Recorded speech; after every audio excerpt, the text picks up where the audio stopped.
7वीं सदी में मुगल शासक मोहम्मद बिन कासिम ने अरोर की लड़ाई में अंतिम हिंदू राजा दाहिर सेन को पराजित करके सिंध और मुल्तान पर कब्जा कर लिया था। कासिम वह पहला मुस्लिम शासक था जिसने सफलतापूर्वक हिंदू क्षेत्रों पर कब्जा किया था। मोहम्मद बिन कासिम ने जब सिंध और मुल्तान पर आक्रमण किया तब वह अरब सेना में सेनापति था, लेकिन वीर योद्धा तक्षक ने इन विदेशी आक्रमणकारियों को वो सबक सिखाया जिसकी एक कल्पना भी नहीं कर सकते थे। आइए जानते हैं कौन था वह महान सम्राट जिसके नाम से पूरा अरब साम्राज्य 300 वर्षों तक थर थर कांपता रहा।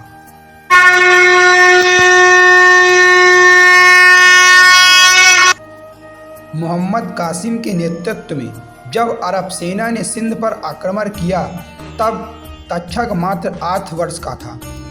अरब सेना जब तक्षक के गांव पहुंची तो गांव में हाहाकार मच गया। कासिम और उसके सैनिकों ने चुन चुन कर गांव के सभी युवाओं को मार डाला। तक्षक के पिता सिंधु नरेश दाहिर की सेना में सैनिक थे। वो इस युद्ध में लड़ते हुए वीर गति को प्राप्त हो गए। कासिम के सैनिकों के जुल्मों से तंग आकर तक्षक की मां और दोनों बहनों ने भी आत्महत्या कर ली थी। मां ने मरने से पहले तक्षक को एक अंधेर कोने में छुपा दिया।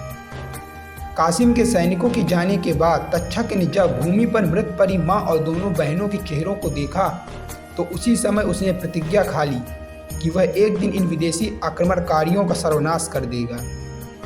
इसके बाद 8 साल के तक्षक ने भूमि पर पड़ी मृत मां के आंचल से अंतिम बार अपनी आंखें पोंछी और घर के पिछले द्वार से निकलकर खेतों से होकर जंगल में भाग गया। 25 वर्ष बीत गए। अब तक्षक 33 वर्ष का नौजवान बन चुका था। वह कन्नौज के प्रतापी शासक नागभट्ट द्वितीय का मुख्य अंगरक्षक था। वर्षों से किसी ने भी उसके चेहरे पर कोई भाव नहीं देखा। वो न कभी खुश होता था न कभी दुखी। उसकी आंखें सदैव अंगारे की तरह लाल रहती थी। दरअसल तक्षक को उसके परिवार के साथ हुई वह दुर्घटना हमेशा इस बात का एहसास दिलाती थी कि उसने कासिम की सेना से बदला लेना है। कन्नौज के प्रतापी शासक नागभट्ट का अंगरक्षक होने के नाते तक्षक भी पराक्रम के मामले में कम नहीं था। अपनी तलवार की एक ही वार से हाथी तक को मार गिराने वाला तक्षक सैनिकों के लिए आदर्श था। कन्नौज नरेश नागभट्ट अपने अतुल्य पराक्रम, विशाल सैन्य शक्ति के लिए जाने जाते थे। सिंध पर शासन कर रहा अरब नरेश कई बार कन्नौज पर आक्रमण कर चुका था, लेकिन हर बार योद्धाओं ने उसे खदेड़ फेंका। 7वीं सदी के अंत की बात है। कन्नौज नरेश नागभट्ट को सूचना मिली कि अरब खलीफाओं के सहयोग से सिंध की विशाल सेना कन्नौज पर आक्रमण के लिए प्रस्थान कर चुकी है और वह संभवतः 2 से 3 दिन के अंदर कन्नौज की सीमा पर होगी। सिंध की सेना से निपटने के लिए महाराज नागभट्ट ने रणनीति बनाने के लिए एक सभा बैठाई। कन्नौज नरेश नागभट्ट की सबसे अच्छी बात यह थी कि वो अपने सभी सेना नायकों का विचार लेकर ही कोई निर्णय करते थे।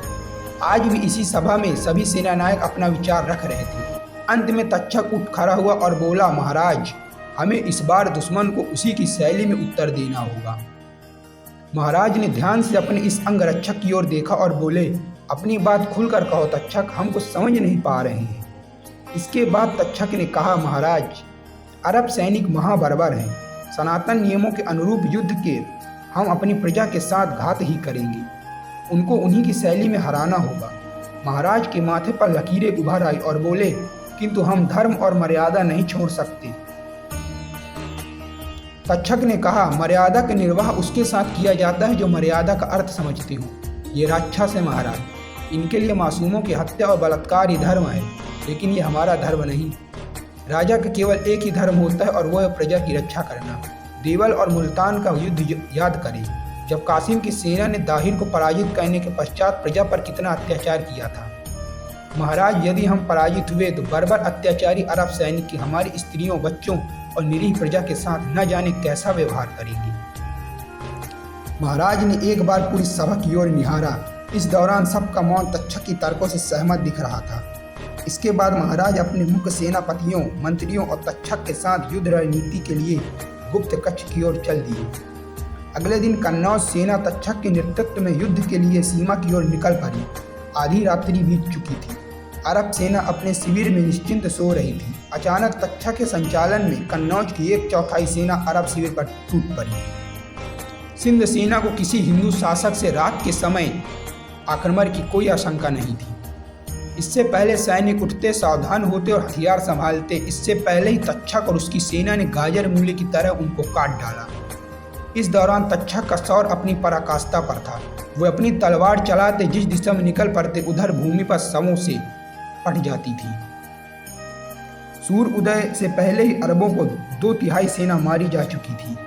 दोपहर होते होते पूरी अरब सेना का विनाश हो चुका था। अपनी बर्बरता के बल पर विश्व विजय का सपना देखने वाले अरब आक्रमणकारियों को पहली बार ऐसा जवाब मिला था। विजय के बाद महाराज ने अपने सभी सेना नायकों की ओर देखा, लेकिन तक्षक नजर नहीं आ रहा था।